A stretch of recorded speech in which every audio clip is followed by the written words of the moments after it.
안녕하십니까. 채널 경남 대표 유영수입니다. 오늘 유영수가 만난 사람들에서는 현재 경상남도 도지사인 홍준표 지사를 모시고 1년 2개월간의 도정 성과와 앞으로의 계획을 들어보도록 하겠습니다. 또한 최근 다시 이슈가 되고 있는 진주 어려움 문제, 그리고 야권의 신당 창당에 대한 홍 지사의 의견을 들어보는 시간을 갖도록 하겠습니다. 예, 지사님 안녕하십니까? 안녕하세요. 오늘은 거창과 합천 순방이 잡혀 있는 걸로 알고 있습니다. 예. 바쁘신 와중에 이렇게 인터뷰에 응해 주셔서 감사합니다. 고맙습니다. 예. 홍 지사님은 항상 빨간 넥타이를 매는 걸로 유명하십니다. 특별한 이유가 있다면 들려주시기 바랍니다.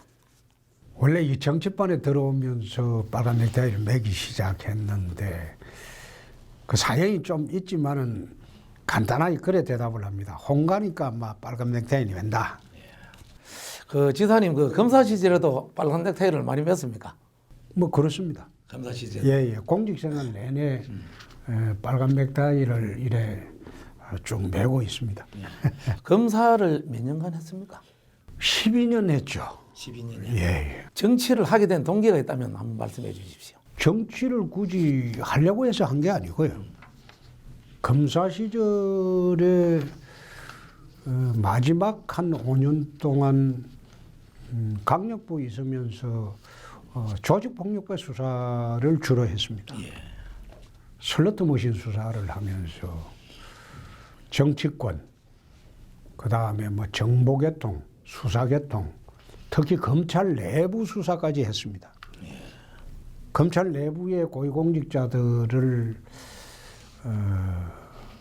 엄단을 하면서 검찰 내부로부터 반발을 많이 샀어요. 그렇죠. 선배들을 잡아이었으니까. 그래서 검찰 내부에서 더 이상 막 검사하지 말고 나가라. 그래서 한 1년 버티고 있다가 검사를 계속 해본다 할 일이 없어요. 막 일을 안 주니까. 그래서 내가 사표를 쓰고 나왔는데 사표 쓰고 나오니까 이제 깡패들이 가족을 협박을 하기 시작을 했어요. 내 가족을 보호한다는 차원에서 다시 제도권 내로 들어가야 되겠다. 그래서 정치를 시작하게 됐습니다. 그 당시 그 대통령은 어느 분이셨지요? 김영삼 대통령이죠. 우리 밖에서 들을 때는 그래도 그 당시 대통령이 우리 지사님을 상당히 잘 보시고 좋아하셨다고 그런 이야기 많이 들었습니다. 그렇죠. 그분 대통령이 처음 되던 해에 내가 사정수사를 하면서 그 당시에 그 사정수사를 하면서 김영삼 개혁의 상징처럼 보여졌기 때문에 그때 대통령 지지율이 한때는 93%까지 올라갔어요. 그렇죠. 그러니까 저덕에 대통령 지지율이 많이 올라갔으니까 그 YS가 저를 좋아하죠. 그런 계기로 인해서 정치를 하게 된 것도 있겠습니다. 그걸 계기라기보다도 이제 대통령께서 전화 와가지고 96년도 선거에 좀 나가달라. 그래서 난 나왔습니다. 그 당시가 뭐 15대입니까? 그렇습니다. 그 국회의원 몇 선까지 했습니까? 4번 했습니다.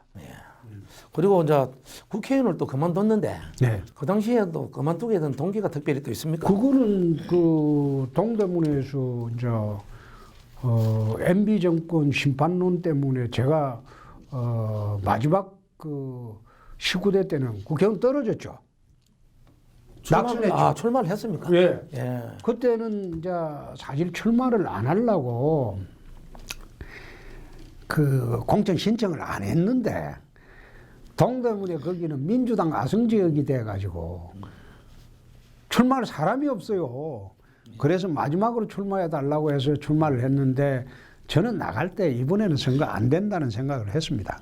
떨어지고 이제 좀 쉬려고 했는데 이제 갑자기 경남에 이제 김두관 지사가 사퇴를 하는 바람에 보궐선거를 한다고 그래서 이제 경남에 있는 이제 고향의 사람들이 고향으로 이제 내려와서 봉사할 때 되지 않았냐. 이젠 중앙에 올라와서 원내대표, 당대표까지 하고 이제는 올라갈 자리도 없어요. 막 고향에 내려와서 봉사를 해다오. 그래서 이제 고민 끝에 이제 내려와서 지금 하고 있습니다. 예, 잘 하신 걸로 생각하십니까 지금? 저는 고향에 내려와서 1년 한 2개월 해보니까 서울서 정치하는 것보다는 1년 2개월 도지사 하는 게 훨씬 마음 편하고 재미있습니다. 그리고 도지사 취임 후 1년 2개월이 조금 지났습니다. 네. 지난 1년간 가장 큰 성과와 아쉬운 점 하나씩만 꼽아주신다면 있으면. 가장 큰 성과라는 건 재정 건전하죠. 아마 지금 그 박근혜 정부에서 최대 지금 개혁 목표로 삼고 있는 게 재정 건전합니다. 공기업 개혁하고 재정 건전한데 이 공기업 개혁하고 재정 건전하는 경상남도에서는 1년 전부터 했죠. 제가 들어와서 재정 건전화 정책을 펴서 작년에 1년 만에 빚을 2,171억 원을 갚았죠.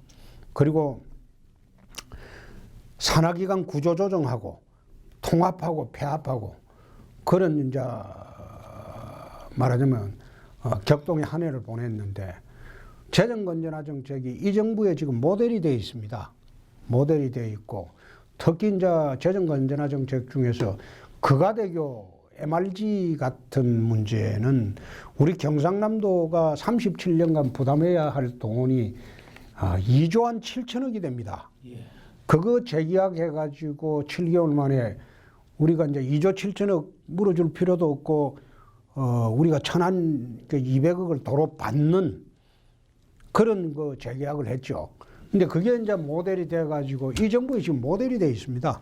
그걸 제가 이제 1년 동안 잘했다는 생각이 들고 그 아쉬운 거는 자꾸 진주 어려움 가지고 이제 일부 후보나 민주통합당 뭐 이런 통합진보당 이쪽에서 시비를 걸고 있는데 이게 무려 14년 동안 노조가 점령해가지고 도민의 세금들을 지금 노조가 그 점령해서 매년 우리가 부채가 쌓인 게 260억 이상 쌓였고 재작년 한 해에 폐업하기 직전에 한 해에 69억을 말하자면 도민 세금을 강성 기종노조한테 바쳤어요. 근데 도지사마다 그게 이제 어려운 폐업 문제를 검토를 하려고 하다가 도지사마다 선출직이니까 겁이 나서 손 못 댄 거 아닙니까? 맞습니다. 그런데 이거는 정리를 해서 거기서 절감되는 돈으로 우리 서민 의료 서부 경남 지역의 서민으로 확충하는 데 쓰겠다. 실제로 그 예산을 지금 금년도에는 서민으로 확충하는 데 다 지금 투입을 하고 있습니다. 예, 알겠습니다. 재정 건전화를 가장 큰 성과로 꼽으셨는데 그와 관련하여 지난해 상반기 1조 4천억 원대의 도채무를 5년 뒤 6천억 원대까지 줄이겠다고 밝힌 바 있습니다. 그렇습니다. 예, 어떻게 줄일 계획이신지 좀 구체적인 계획이 있다면 말씀해 주시기 바랍니다. 지금 채무감축 5개년 계획은 우리가 세워놓고 집행을 하고 있습니다. 도를 운영하면서 이 선출직 도지사가 선출직이다 보니까 이 선출직이다 보니까 18개 시군에 돌아다니면서 요구를 하면 안 해줄 수가 없어요. 그러니까 빚을 내서 이제 뭐 도로를 놔야 되고 확장을 해야 되고 또 뭐 지어줘야 되고 이렇게 하는 거 그걸 최대한 지금 감축을 하고 있습니다. 하고 있고 중앙정부의 지원을 지금 제가 도지사 되고 1년 2개월 됐는데 2번을 이제 중앙정부 지원을 받는데 사상 최대로 지금 중앙정부 예산을 많이 가져옵니다.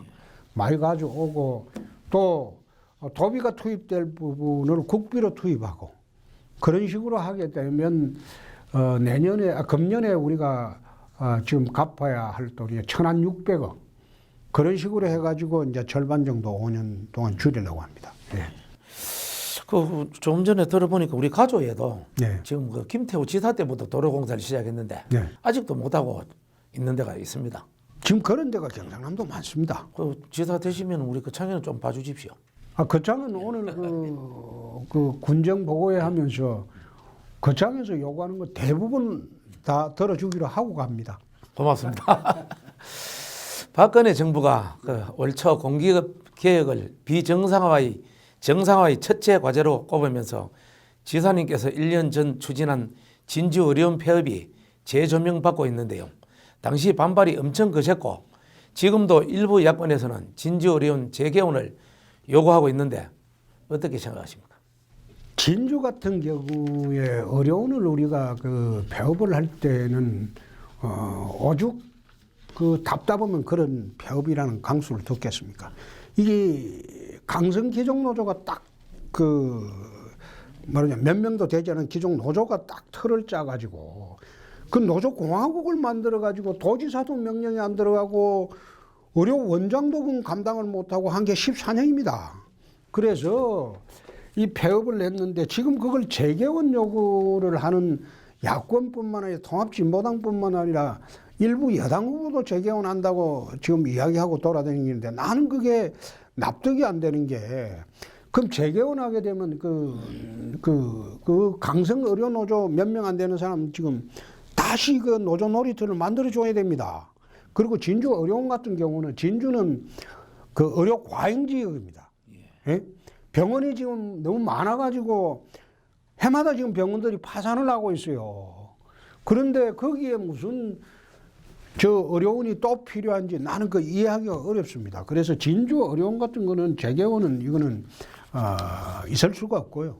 오히려 그 돈으로 아까도 말씀드렸지 서부 경남 지역에 의료 장비 확충하고 그리고 공공의료 또는 그 서민 의료에 내가 예산을 지금 집행하고 쓰고 있습니다. 예. 진주 의료원 재개원은 없습니다. 그리고 지사님 민주노총 그 고향이 본산이 어디신지 혹시 아십니까? 창원이죠. 그 민주노총 본산이 창원인데 예. 지사님 정도 안 되면 창원서 지사하기가 상당히 어려울 것 같아요. 작년에 우리 진주 의료원 때문에 민주노총 그 춘투가 없어졌죠. 서울에서 춘투를 하는데 그 춘투를 창원에 와서 했죠. 예. 창원에 와서 도청 앞에 3,000명, 5,000명 이런 모여가지고 도청 점령한다고 작년에 그랬죠. 한 몇 달, 석 달 그랬죠. 석 달 그랬는데 금년에 선거인데 선거만을 생각하면 그런 그 모험을 할 수가 없죠. 모험을 할 수가 없는데 어차피 저는 도민들이 그 처음에는 오해를 할 겁니다. 왜 도지사가 멀쩡한 의료원을 폐쇄했냐, 도립의료원을. 근데 폐쇄할 만한 이유 있어 안 했겠습니까? 하고 이게 오죽 답답하면 했겠습니까? 그럼 하고 또 억지 요구하는 건 나 안 들어줍니다. 그런데 진주 어려운 사태가 네. 재선 도전에 불리할 것 같은데 어떻습니까? 저는 그게 오히려 유리한 호재라고 봅니다. 지금 말씀 들어보니까 큰 호재로 생각하고 있는 것 같습니다. 지금 그 만약 진주 어려운 그 폐쇄 정책이 잘못된 정책이었다고 판단이 되면 진주하고 서부 경남에서 홍준표 지지가 바닥이어야 됩니다. 그렇겠지요. 예? 그런데 홍준표 도정을 지탱해 주는 게 진주를 비롯한 서부 경남의 여론입니다. 맞습니다. 뭐 여론이고 또 진주 시민들이 압도적으로 지금 그 여론조사 수치를 보면 홍준표 도정을 지지하고 있습니다. 오히려 저는 재선되는데 훨씬 호재라고 생각합니다. 예. 박원수 예비 후보는 진주 어려운 얘기를 하면서 병에 걸린 사람한테 죽으라고 하는 말과 뭐가 다르냐며 홍 지사님의 진주 어려운 폐업을 비판했습니다. 박원수 예비 후보의 발언을 어떻게 생각하십니까? 저분은 지금 한당인데 저는 통합진보당 경선하는 거로 착각하는 것 같아요. 자신이 지금 경선 후보가 돼야지 본선에 나갈 수가 있는데 그렇죠. 저하고 경선하면서 새누리당 사람들이 절대적 다수가 지금 어려운 폐업한 거 잘했다고 합니다. 지금 그 통합진보당하고 그 민주당만 지금 잘못했다고 지금 하거든요. 그럼 난 저분이 경선을 새누리당에서 하는 게 아니고 통합진보당 경선을 하는 거로 착각하고 저런 말씀을 하는 것 같아요. 그리고 이번 6.4 지방선거에서 당선된다면 경남 도정에서 뭘 하실 겁니까? 지금 경상남도가 40년 전에 박정희 대통령 시절에 만들었던 이 틀 가지고 40년을 보냈습니다. 예컨대 창원을 중심으로 한 기계공업 산업, 그다음에 거제를 중심으로 한 조선공업 산업으로 40년의 경상남도를 보냈는데 앞으로는 창원 거제 중심의 발전으로는 경상남도 전역을 동시에 균형 발전시킬 수가 없습니다. 그래서 작년 10월부터 경남 미래 50년 사업을 우리가 준비를 하고 있는 것이 경상남도를 6개 권역으로 나누어서 창원 중심, 창원 김해 중심 한 덩어리 그거 하고 그 다음에 밀양하고 양산, 장령 이쪽 중심 한 덩어리. 예. 거기는 이제 항노화 산업, 항노화 산업이야. 거기는 밀양 중심의 나노테크 산단을 지금 만들고 있습니다. 예. 그리고 사천 진주 중심으로 이 서부 지역은 항공산업 단지를 지금 곧 아마 정부에서 발표를 할 겁니다. 예. 그리고 북부는 거함산, 거창함양 산청 중심으로 이 항노화 산업을 자 우리가 추진을 작년부터 하고 있습니다. 남부는 거제하고 하동을 중심으로 해양 플랜트 산업을 또 지금 추진을 하고 있고 또 진해하고 남해안섬 통영 이쪽을 전부 묶어 가지고 글로벌 테마파크 사업을 국제 관광단지 조성 사업을 하고 있는데 경상남도를 6개 권역으로 나누어서 각 권역별로 신성장 동력 산업을 앞으로 2년 내 유치를 해서 경상남도 50년 미래를 끌어가려고 하고 있습니다. 예. 최근 그 진주에 서부권 개발본부가 들어섰습니다. 낙후된 서부권의 균형 발전을 위한 걸로 알고 있습니다. 서부권 개발본부가 구체적으로 어떤 업무들을 하게 됩니까? 지금 서부권 개발본부는 지금 서부권의 3개시 8개군에 지금 낙후된 이 서부권을 어떤 식으로 이제 우리가 산업단지를 유치하고 그다음 행정기관을 유치해서 발전시키는가 그 업무 행정기관을 유치해서 지금 우선 서부청사 이전한 게 첫째 임무입니다. 예. 서부청사를 진주에 우리가 이제 이전을 하려고 합니다. 서부청사를 이전을 하려고 하는데 도청에 이제 서부청사를 이전하려고 하는 것은 경상남도가 이게 동쪽 중심으로 이제 발전을 했거든요. 창원 동쪽 중심으로. 서부권은 이게 이제 우리 그 도의 GRDP의 17%밖에 되지 않습니다. 예. 말하자면 그 인구도 20%가 안 돼요. 그렇게 되다 보니까 지난 한 40년 동안 서부권은 소외가 되어 왔죠. 예. 선출직들이 이래 돼 가지고 가면 표는 동부권에 있기 때문에 동부권만 신경 쓰지 서부권은 신경을 안 썼어요. 예. 그래 하다 보니까 도의사들이 서부권은 소외되고 또 낙후되고 그래서 제가 되고 난 뒤에 균형 발전하도록 하자. 예. 그래서 서부권에 우선 도청 이전한다. 예. 도청 일부 이청사를 만들어 가지고 기능은 일부 가져간다. 예. 가져가고 서부권의 3개시 8개군의 분들은 창원까지 안 오더라도 진주로 가서 업무를 보는 것이 옳겠다. 그래서 지금 그 이전 준비를 하고 있는 게 서부권 개발본부의 일입니다. 예, 알겠습니다. 이제 그 정치 분야로 넘어가서 질문 드리겠습니다. 취임 1년이 지난 박근혜 대통령의 리더십에 대해 어떻게 생각하시는지 한 말씀 부탁드립니다. 우리 박근혜 대통령은 참고 기다리는 리더십이죠. 그래서 이게 참 지도자한테는 정말 제1의 덕목으로 봅니다. 예. 그리고 그 상대방이 때를 쓰더라도 적극적으로 대응 안 하고 예. 참고 기다리죠. 예, 그렇지. 그래서 지난 1년 동안 외교는 참 대성공을 이루었지만 내치를 하는 데에서는 국가정보원 대선 개입 댓글 사건으로 아주 고생을 했어요. 예. 금년에는 아마 이게 전부 해소가 되고 지방선거 후에는 앞으로 본격적으로 탄력을 받아서 잘하실 것으로 그래 봅니다.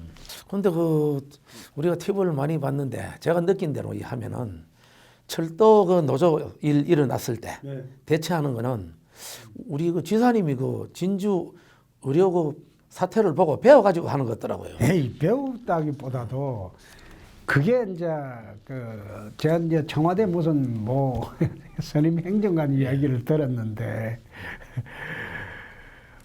87년 민주화 이후에 민주노총을 건드려 가지고 멀쩡한 정치인은 홍준표밖에 없다. 그 어려운이 그게 보건 의료노조 가장 민주노총의 강성노조입니다. 그 건드려 가지고 그 멀쩡한 사람은 홍준표밖에 없다. 그랬다고 하는데 사실 저 철도노조도 민주노총의 아주 핵심 강성 조직입니다. 그런 것 같습니다. 그래서 철도노조하고 그 전쟁을 붙을 때 대통령께서 힘들었는데 아마 그 국권이 원칙을 지켜내시니까 지금은 이제 위기를 극복했죠. 그 지사님 대통령 출마를 뭐 생각하고 있습니까? 아이 그거는 지금 아니죠. 그거는 지금 도지사 지금 다시 한번 출마하고 도지사 재선도 지금 어떻게 될지 모르는 판에 대통령 이야기하면 안 되죠. 예, 그렇습니까? 그러고 또 다음 대권을 노린다면 도지사를 또 중간에 사퇴해야 되는 경우가 발생하는데 그 부분에 대해서 혹시 전임 지사들을 특히 김혁규 지사나 김두관 지사 예를 들어서 중간 사퇴할 거 아니냐 뭐 그런 이야기를 하시는데 김혁규 지사나 김두관 지사님은 경남지사를 함으로써 그것을 발판으로 컸고 인물이 커가지고 대선 도전 운운을 했고 저는 경남지사 하기 전에 저 혼자 힘으로 원내대표 당대표하고 그 다음에 중앙에서 높은 자리 다 하다가 이제 고향으로 내려왔어요. 말하자면 중앙에서 다 클 대로 크고 그 다음에 경남지사로 내려왔는데 내가 무슨 경남지사를 발판으로 대권을 노립니까? 이미 2007년도에 대선 후보 경선에 나가본 일이 있고 기회가 되면 그 대선 후보 나가죠. 그러나 지금은 도정이 우선이고 또 2017년도 같은 경우는 도지사 중대 사퇴라는 게 있을 수가 없어요. 제가 다 계산을 해봤습니다. 안 해도 되는 걸. 하여튼 열심히 하십시오. 그 민주당 김한길 대표와 무소속 안철수 의원이 육사 지방선거 전 통합신당 창당을 전격 발표했습니다. 이번 지방선거의 최대 변수로 떠오르고 있는데요. 어떻게 생각하십니까? 그 수도권에는 영향이 클 거예요. 그러나 경남 지방은 거의 무풍지대나 다름없을 거예요. 이 경남 지방은 이젠 정리가 되고 안정이 됐기 때문에 부산은 좀 영향이 있을 거예요. 부산은 영향이 있지만은 우리 경남은 안철수하고 민주당이 합쳐서 당을 만들어 본들 저건 도로민주당이거든요. 맞습니다. 도로민주당이기 때문에 수도권은 좀 영향력이 있어도 경남은 영향이 없을 거예요. 알겠습니다. 그 지사님 고향이 창녕으로 알고 있습니다. 지사 재임하면서 고향 발전에 어떤 기여를 좀 했습니까? 지금 고향이 창녕이고 제가 그 7살 때까지 창녕에서 태어나 살았고 실제로 자란 데는 또 합천입니다. 합천 덕곡 율지에서 쭉 자랐고 그 대학교 들어가서 대학교 2학년 때 저희 가족들이 이제 먹고 살 길이 없어가지고 울산으로 또 이사를 갔어요. 그래서 지금 울산에 살고 있습니다. 우리 가족들이. 그래서 내 고향 창녕을 위해서 일하는 게 아니고 경상남도 전역이 내 고향입니다. 그러네요. 경상남도를 위해서 일을 하죠. 지난 한 해에는 석당 불기, 원래는 여민동락의 자세로 임하겠다고 하셨는데 어떤 의미입니까? 척당불기라는 것은 굽히지 않고 세운 뜻대로 바르게 나간다는 그런 뜻이기 때문에 도정이 한 10년 피폐하고 또 쉬어지고 비틀어지고 했기 때문에 그거 바로 잡느라고 진주 어려움 같은 것도 그런 케이스죠. 그렇게 하다 보니까 이제 좀 소란스러운 점이 있었는데 금년 한 해는 이제 우리 도민들과 함께 생사고락을 같이 하겠다. 즐거움도 같이 하고 어려움도 같이 하고 그래 같이 하겠다는 식으로 즐거운 도정을 펼쳐보자. 그래서 여민동락으로 했습니다. 고맙습니다. 오늘 우리 채널 경남까지 오셔서 인터뷰에 응해 주셔서 정말로 고맙고요. 앞으로 제가 잘 되기를 기도하겠습니다. 우리 채널 경남의 발전을 기대합니다. 예, 우리 창원 쪽으로도 진출 좀 하십시오. 예, 이미 지금 사무실을 냈습니다. 고맙습니다. 끝으로 시청자 또 도민 여러분들에게 앞으로 각오나 인사 말씀을 부탁드립니다. 도민 여러분, 제가 고향 와서 이제 1년 2개월 일을 했는데 이제 앞으로 좀 더 일을 열심히 더 하겠습니다. 도민 여러분, 이제 도정을 믿어주시고 우리 경상남도 같이 발전할 수 있도록 전부 힘을 합치도록 그래 노력하십시다. 새해 복 많이 받으십시오. 고맙습니다. 예, 수고하셨습니다. 고맙습니다. 예. 고맙습니다. 감사합니다.